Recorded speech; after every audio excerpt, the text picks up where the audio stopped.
मैं अपने कठुआ के दफ्तर से बैठ के आपके बारे में कोई टिप्पणी नहीं कर सकता, कोई बयानबाजी नहीं कर सकता। जब मैंने बनी में देखी होगी प्रॉब्लम तो मैं आपके बारे में कुछ बोल सकता हूँ कि वहाँ पे कैसा मौसम है, कैसा माहौल है, क्या चीज़ें हैं।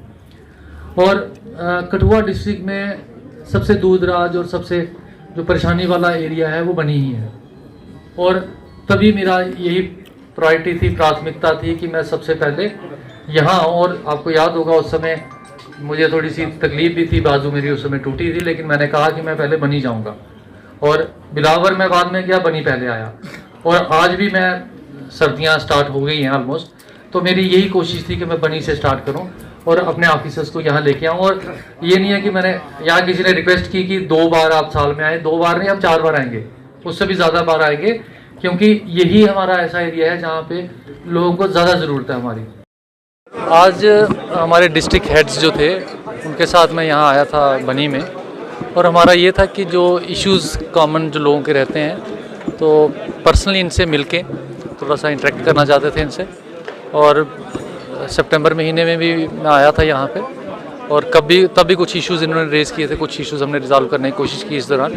और क्योंकि अब सर्दी बढ़ रही है तो सर्दी के हिसाब से यहाँ पे कुछ प्रॉब्लम्स भी आती हैं, तो उनका भी एक जायज़ा फर्स्ट हैंड लेना चाहते थे। साथ ही साथ में हमारे कुछ डेवलपमेंटल वर्क्स इस समय, क्योंकि फाइनेंशियल ईयर मार्च में क्लोज़ होता है, तो इस समय बर्फ़ पड़ने से पहले होता है हमारा कि काम जल्दी ख़त्म हो जाए, तो उनका भी एक रिव्यू करना चाहता था। जैसे कि कुछ दिन के बाद बर्फबारी वाला सीजन आने वाला है, क्या चैलेंजेस रहने वाली है आप खासतौर पर जिला प्रशासन? जैसा आप जानते हैं कि कनेक्टिविटी हमारा एक मेजर इशू बन जाता है जब बर्फ़ वगैरह पड़ती है, तो उसके लिए हमने पहले ही कोई ऑलमोस्ट 1.5 महीना पहले ही मैंने एक रिव्यू करके डिफरेंट डिपार्टमेंट्स के जो हेड्स हैं उनको मैं डेली बेसिस पे पूछता था कि कहाँ पहुँचा, और हमारी जो प्रॉपर डंपिंग वगैरह हो चुकी है। और इसमें कुछ बिजली के पोल्स वगैरह जो रिक्वायरमेंट थी वो डंप किए गए। पानी के माध्यम से जो अवेलेबिलिटी थी स्कीम्स रिस्टोर जो कर पाए हम कर दी है। इसके साथ कनेक्टिविटी के चलते एक मुझे एप्रीहेंशन थी कि कोई 5 नए ऐसे गांव सेलेक्ट किए गए जहां पे शायद प्रॉब्लम आ जाती है फूड ग्रेन्स की, तो CAPD डिपार्टमेंट के साथ टेकअप करने के बाद वहाँ पे भी हमने ऐड किया जो एडवांस डंपिंग होती है राशन की एडिशनल 3 महीने के लिए, तो वो करवाई गई ताकि उन दिनों में कोई प्रॉब्लम ना आए।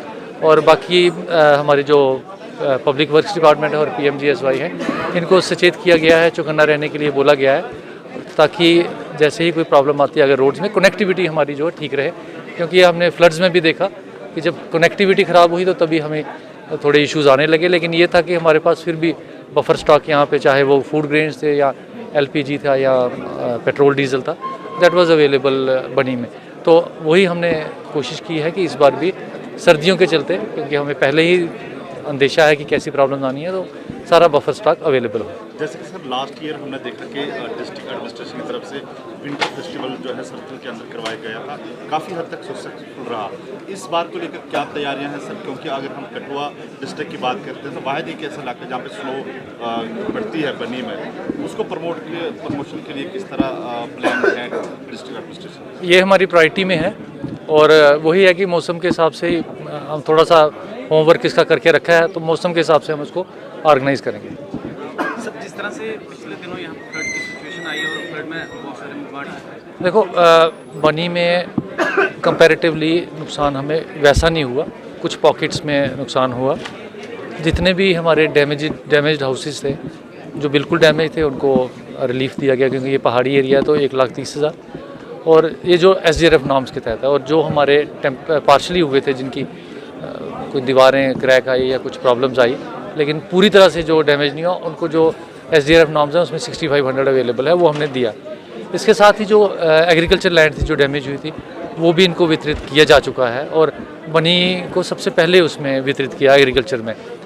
इसके अलावा मैं आपको ये भी बताता चलूँ कि ऑनरेबल लेफ्टिनेंट गवर्नर सर की इंटरवेंशन से कोई NGO है जो यहाँ पे घर बना रहे हैं जम्मू कश्मीर में, जो फ्लड में जिन लोगों के बिल्कुल ही डैमेज हो गए घर और जो इकोनॉमिकली बड़े पुअर हैं, तो वो भी फाउंडेशन स्टोन वो नेक्स्ट वीक ले कर रहे हैं। और उसमें बनी की भी एक जो डिटेल्स है वो हमने कलेक्ट की है, चाहे वो तहसीलदार के थ्रू हो, रेवेन्यू डिपार्टमेंट, और जो हमारे पब्लिक रिप्रेजेंटेटिव है उनके थ्रू भी एक लिस्ट आई है, तो उनका वेरिफिकेशन करके उन लोगों को उसमें भी इंक्लूड किया जाएगा। तो कोशिश यही है, हमारा प्रयास यही है कि मैक्सिमम से मैक्सिमम लोगों को कवरेज मिल जाए, जिस टाइप का भी रिलीफ अवेलेबल हो। स्पार्कल डेंटल क्लिनिक बनी दांतों के दर्द से हमेशा छुटकारा पाने की है सही जगह। खराब दांत का इलाज, रूट कैनाल, फिलिंग, नए दांत लगवाना, टेढ़े दांतों को सीधा करना, पीले दांतों की सफाई, मसूड़ों में दर्द का इलाज, एक ही जगह होगा हर तरह के दांतों का सही इलाज। जिनका पता है sparkle dental clinic, opposite J&K bank, बनी। आज ही संपर्क करें 9596968379 पर।